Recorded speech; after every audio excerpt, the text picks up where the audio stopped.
तो इस मूवी की शुरुआत वहीं से होती है जहां से पार्ट 1 खत्म हुआ, जब एक गॉडजिला ने 2 क्रिएचर्स को मार दिया था। अब इस वाक़े को 5 साल गुजर चुके थे और हम एक औरत एमा को देखते हैं जिसकी एक बेटी होती है और वो इसी ऑर्गेनाइजेशन के साथ काम कर रही, जिसका मकसद उन्हीं क्रिएचर्स को ढूंढना था। और इनका घर जंगल के बीचों बीच था कि एक दिन अचानक इनके घर के पास एक धमाका होता है और ये दोनों माँ बेटी डरते डरते ऑर्गेनाइजेशन की तरफ चले जाते हैं, जहाँ ये देखती हैं कि एक क्रिएचर ने इस दुनिया में कदम रखा है, यानी वो अभी अभी पैदा हुई है। जैसे ही वो अपने आसपास इतने सारे लोगों को देखती है तो वो घबरा जाती है और उन पर अटैक करने लगती है। अब एमा के पास एक ऐसी डिवाइस थी जिससे उस क्रिएचर का गुस्सा ठंडा हो सकता था। इनफैक्ट वो डिवाइस उस क्रिएचर के आसपास की फ्रीक्वेंसी को कम कर देती थी। एमा वो डिवाइस उसके पास करती है तो वो सुकून में आ जाती है। वो सब इस कामयाबी पर काफी खुश थे, लेकिन तभी वहाँ पर एक आदमी एलन आता है। वो इस डिवाइस को हासिल करना चाहता था, इसलिए वो एमा और उसकी बेटी को वहाँ से लेकर चला जाता है। उसे लगता था कि इंसानों ने इस प्लेनेट अर्थ का बिल्कुल ख्याल नहीं रखा और नेचर के साथ छेड़छाड़ की है। वो चाहता था कि क्रिएचर्स को वापस जमीन पर ले आए। वो एमा को और उसकी बेटी को किसी और मुल्क में उसी ऑर्गेनाइजेशन की दूसरी ब्रांच में ले आता है, जहाँ एमा की ऑर्गेनाइजेशन के खिलाफ मीटिंग चल रही थी और इसी ऑर्गेनाइजेशन के और भी साइंटिस्ट यहाँ पर थे। वो चाहते थे कि हम नेचर की हिफाजत करें। उसी ऑर्गेनाइजेशन के लोगों में से एक डॉक्टर को पता चलता है कि एमा और उसकी बेटी को किडनैप कर यहाँ पर लेकर आया गया है। वो ये सुनते ही एमा के एक्स हस्बैंड के पास जाता है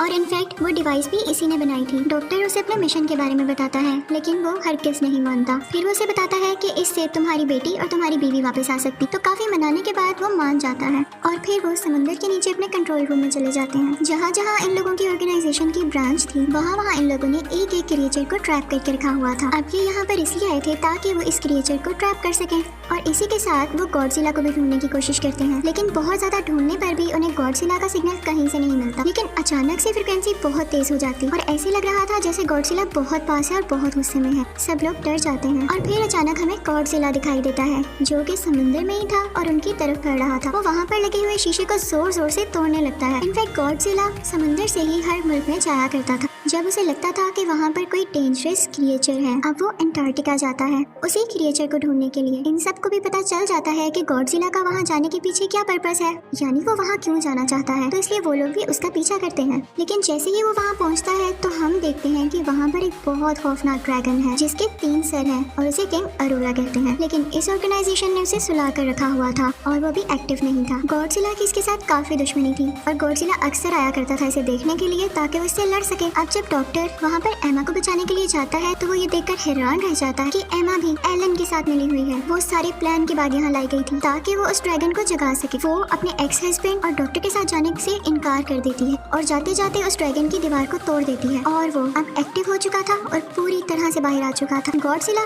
को तो इसी बात का इंतजार था तो वो आगे बढ़ता है ताकि वो उससे लड़ सके। दोनों की काफी फाइट होती है और फिर उसके बाद वो मॉन्स्टर गॉडजिला को गिराकर अब बाकी लोगों की तरफ आता है। एमा जब ये सब कुछ देखती है तो वो सोचती है कि इस तरह तो काम बिगड़ जाएगा, तो अपने डिवाइस को ऑन करती है और उस मॉन्स्टर का गुस्सा ठंडा करती है और इसीलिए वो मॉन्स्टर किसी को कुछ नहीं कहता और फिर एमा एलन के साथ यहाँ से चली जाती है। दूसरी तरफ वो लोग भी वहाँ से निकल जाते हैं। अब ऑर्गेनाइजेशन के लोग उस मॉन्स्टर के पीछे थे ताकि उसे ढूंढकर खत्म कर सकें, लेकिन तभी एमा उनको वीडियो कॉल करती है। वो कहती है कि मैं तुम लोगों को बताती हूँ मैं दुश्मनों के साथ क्यों मिली।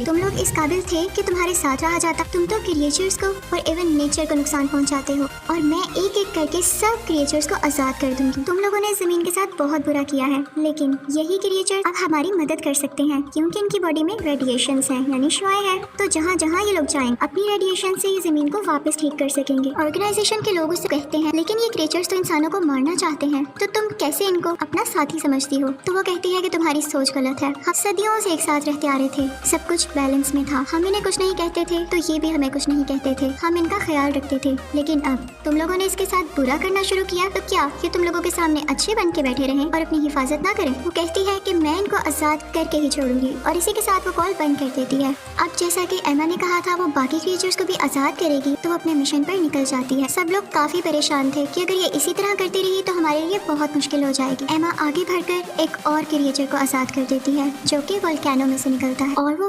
वोल्केनो ऐसी जगह पर था जहाँ पर आसपास लोग भी थे, यानी पूरा शहर बसता था। वो बिल्कुल बेरहम हो जाती है, किसी के बारे में कुछ नहीं सोचती, बस उसे क्रिएचर्स आजाद करने थे। ये क्रिएचर जो अब वोल्केनो से निकला था बहुत ही बड़ा था। आर्मी अपने जहाज से इस पर काफी अटैक्स करती है, लेकिन ये आगे से उनको गिराने ही वाला होता है कि वो डर के वहाँ से भाग जाता है, क्योंकि वहाँ पर किंग मॉन्स्टर आ चुका था, जो कि मैंने सबसे पहले समंदर में आजाद किया। उन दोनों में काफी लड़ाई होती है और क्योंकि किंग ड्रैगन काफी ज्यादा पावरफुल था तो उसे काफी जख्मी कर देता है। अब वो बढ़ता है ऑर्गेनाइजेशन के लोगों की तरफ। वो उन पर अटैक करने ही वाला होता है कि समंदर से गॉडजिला बाहर आता है और उल्टा उस पर अटैक कर देता है। गॉडजिला उसके 3 सर में से एक सर उतारकर फेंक देता है। दोनों में काफी ज्यादा लड़ाई होती है और ये लड़ाई रुकने का नाम ही नहीं ले रही थी। हर तरफ तबाही मच जाती है और लोग भी काफी डरे हुए थे, लेकिन उन्हें गॉडजिला पर यकीन था कि उसी वक्त ऑर्गेनाइजेशन को आर्मी बताती है कि जब वॉर हो रही थी तो हम लोगों ने एक मिसाइल बनाया था और उस मिसाइल का काम ये था कि 2 माइल तक आसपास जितनी भी चीजें, जितने भी लोग होंगे वो उसको ब्लास्ट कर देगा और हम वही मिसाइल शूट करने वाले हैं ताकि ये क्रिएचर मारा जा सके। और इसी के साथ हमें गॉडजिला को मारना भी मजबूरी है। वो उनसे कहते हैं कि तुम लोग यहाँ से दूर चले जाओ और वो वहाँ से काफी दूर चले जाते हैं। अब आर्मी समुद्र में वो मिसाइल फेंक देती है और बहुत बड़ा ब्लास्ट हो जाता है। इसमें गॉडजिला काफी जख्मी हो जाता है और दूर जाकर गिरता है, लेकिन हम देखते हैं कि मॉन्स्टर यानी उस ड्रैगन को कुछ भी नहीं हुआ, बल्कि इन लोगों ने तो उसकी मदद की थी गॉडजिला को मारकर। और उसके बाद वो वोल्केनो पर जाकर बैठ जाता है,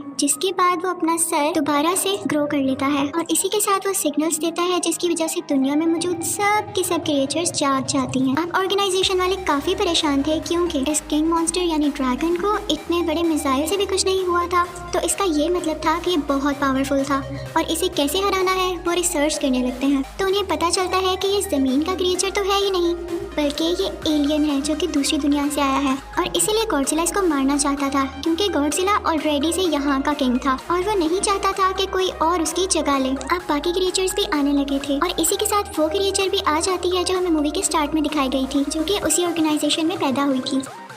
इस मूवी में हमें ये दिखाया गया है कि वो गॉडजिला की पार्टनर यानी साथी होती है। उसे गॉडजिला के सिग्नल्स कहीं नहीं मिलते तो उसके लिए एक सॉन्ग गाने लगती है। तो तभी से ऑर्गेनाइजेशन वाले भी देखते हैं कि उन्हें गॉडजिला के सिग्नल्स मिलने लगे थे, जिनसे उन्हें पता चलता है कि वो अभी भी जिंदा है और वो उस जगह चली जाती है जहाँ पर गॉडजिला था और ये लोग भी उसका पीछा करते करते समुद्र के नीचे चले जाते हैं। समुद्र की बहुत गहराई में आकर ये देखते हैं कि दीवार पर तरह तरह की पेंटिंग्स हुई है, जिनसे पता चलता है कि ये क्रिएचर्स गॉडजिला और इंसान सदियों से एक साथ रहते आ रहे थे। ये जगह गॉडजिला की हुआ करती थी और मिसाइल के बाद जब ये जख्मी हो गया था तो ये यहाँ पे खुद को ठीक करने आया था और इस जगह पर काफी ज्यादा रेडिएशन थी और इसीलिए वो यहाँ आया था, क्योंकि रेडिएशन इनकी बॉडी को यानी जख्मी हिस्सों को ठीक करती थी। तो डॉक्टर एक आइडिया देता है कि क्यों ना यहाँ पर एक न्यूक्लियर ब्लास्ट किया जाए और उसकी रेडिएशन से इसको और जल्दी एनर्जी मिल सकेगी। फिर डॉक्टर कुछ न्यूक्लियर कैप्सूल्स लेकर गॉडजिला के पास जाते हैं और इतनी देर में इनकी बाकी की टीम वहाँ से दूर निकल जाती है ताकि ब्लास्ट से उनको कुछ ना। और डॉक्टर आखिरी बार गॉडजिला की बॉडी पर हाथ रखते हुए कहता है गुड बाय और इसी के साथ बहुत बड़ा ब्लास्ट होता है और समंदर के नीचे हर चीज तबाह हो जाती है। इससे गॉडजिला को बहुत ज्यादा एनर्जी मिल चुकी थी और इसी के साथ एमा की बेटी वो डिवाइस उठाकर माइक पर लगा देती और उसकी फ्रिक्वेंसी हाई कर देती है ताकि आसपास जितने भी क्रिएचर्स हैं वो इसको महसूस करके सुकून में आ जाएं। लेकिन किंग मॉन्स्टर यानी ड्रैगन इस बात को फील कर लेता है कि ये किसी इंसान का ही काम है और फिर वो उस लड़की के पीछे जाता है ताकि उसे मार सके। लेकिन गॉडजिला फौरन से वहाँ पर आ जाता है और ये लोग भी मुसलसल गॉडजिला की हेल्प कर रहे थे ताकि ये किंग मॉन्स्टर को हरा दे। लेकिन अभी भी गॉडजिला इतना पावरफुल नहीं हो सका था कि वो उसको हरा सके और किंग मॉन्स्टर गॉडजिला को मारने ही वाला होता है कि पीछे से गॉडजिला की पार्टनर यानी वही क्रिएचर आ जाती है और किंग मॉन्स्टर पर हमला कर देती है। लेकिन एक और क्रिएचर आ जाता है और उसे रोक देता है। अब यहाँ इन दोनों की भी फाइट हो जाती है और गॉडजिला की पार्टनर क्रिएचर उसको मार डालती है और फिर वो आती है गॉडजिला की तरफ। अब लकीली आसपास की रेडिएशन से गॉडजिला का एनर्जी लेवल काफी ज्यादा होता जा रहा था, लेकिन वो जख्मी था तो वो उसको हरा नहीं पा रहा था। अब यहाँ पर गॉडजिला की पार्टनर क्रिएचर अपनी जान की कुर्बानी देती है और खुद को ब्लास्ट कर लेती है। उसकी बॉडी से जितनी भी एनर्जी और रेडिएशंस निकलती है वो गॉडजिला के अंदर जाने लगती है, जिससे उसके जख्म ठीक होने लगते हैं और एक बार वो फिर से पावरफुल क्रिएचर बनके खड़ा हो जाता है। अब हमें दिखाया जाता है कि एमा अपनी बेटी के साथ है और उसका एक्स हस्बैंड भी उसके पास आ गया है। अब एमा अपनी डिवाइस निकालती है ताकि दूसरी क्रिएचर का गुस्सा ठंडा कर सके, लेकिन वो उसके पीछे भागने लगती है। ऑर्गेनाइजेशन के लोग और आर्मी के लोग भी वहाँ से जा चुके थे और किंग मॉन्स्टर अब मारने ही वाला था एमा को। गॉडजिला उससे फाइट करने लगता है, लेकिन किंग मॉन्स्टर उस पर आग उगलने लगता है। गॉडजिला अब जानता था कि उसका एनर्जी लेवल पूरा है और वो आसानी से अब उसको हरा सकता है, और फिर फाइनली वो उसे हिट कर मार गिराता है और हर तरफ अब सुकून हो चुका था। और फिर हमें दिखाया जाता है कि सब क्रिएचर्स गॉडजिला के सामने आते हैं और झुकते हैं, क्योंकि फाइनली वो अब यहाँ का किंग था। और इसी के साथ मूवी एंड हो जाती है। Thank you for watching.